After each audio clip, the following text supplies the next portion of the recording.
నమస్కారం, welcome to GK news 9. అందరికి నమస్కారం.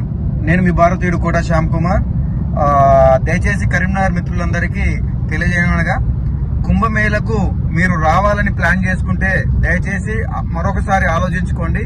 1-2 రోజుల్లో చూసేసి వచ్చేద్దాము అనుకుంటే వీలు కాదు. మీ చేతిలో ఏమీ లేదు. పోవడానికి మీరు ప్లాన్ చేస్తే మినిమం 1 వీక్ ప్లాన్ చేసుకుంటేనే కుంభమేళకు దయచేసి రండి. ఎక్కడికక్కడే ఏ స్టేట్ కి ఆ స్టేట్ గా ఎంట్రీలో గానీ ఎండింగ్ లో గానీ వెహికల్స్ అన్ని ఆపేశారు. మినిమం అనౌన్స్ చేస్తూ ఉన్నారు పోలీస్ వాళ్ళే, మినిమం 5 to 6 days పడుతుంది టైము అని. కాబట్టి మీరేమైనా ప్లాన్ చేసుకుని కారులో వెళ్లి 1 రోజులో 2 రోజుల్లో వెళ్లేసి వద్దాము అనుకుంటే మాత్రం పాసిబిలిటీ కాదు. మీరు అన్ని పనులు పక్కన పెట్టుకుని మాత్రమే రావాల్సిందిగా కోరుచూ ఉన్నాను. సిచ్యువేషన్ వెరీ టఫ్ సిచ్యువేషన్ లో ఉంది. ట్రాఫిక్ మరీ చాలా హెవీగా ఉంది.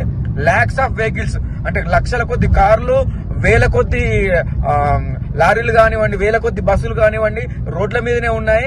చాలా మంది పరిగాపులు కాస్తున్నారు, అనౌన్స్ చేస్తూ ఉన్నారు. పోలీస్ డిపార్ట్మెంట్ వారు మరీ అనౌన్స్ చేస్తున్నారు. మీకు వీలైతేనే రండి, లేకుంటే రిటర్న్ తిప్పుకొని వెళ్ళిపోండి. ఎందుకనే 5-6 days పడుతుందని వాళ్ళే చెప్తున్నారు. కాబట్టి మీరు మరోసారి ఆలోచించుకొని ప్లాన్ చేసుకోవాలని. జై హింద్, జై భారత్. మీ భారతీయుడు కోట Shyam Kumar. Hi, this is Neha Shetty. Please subscribe to GK News. Hi everybody, subscribe to GK News.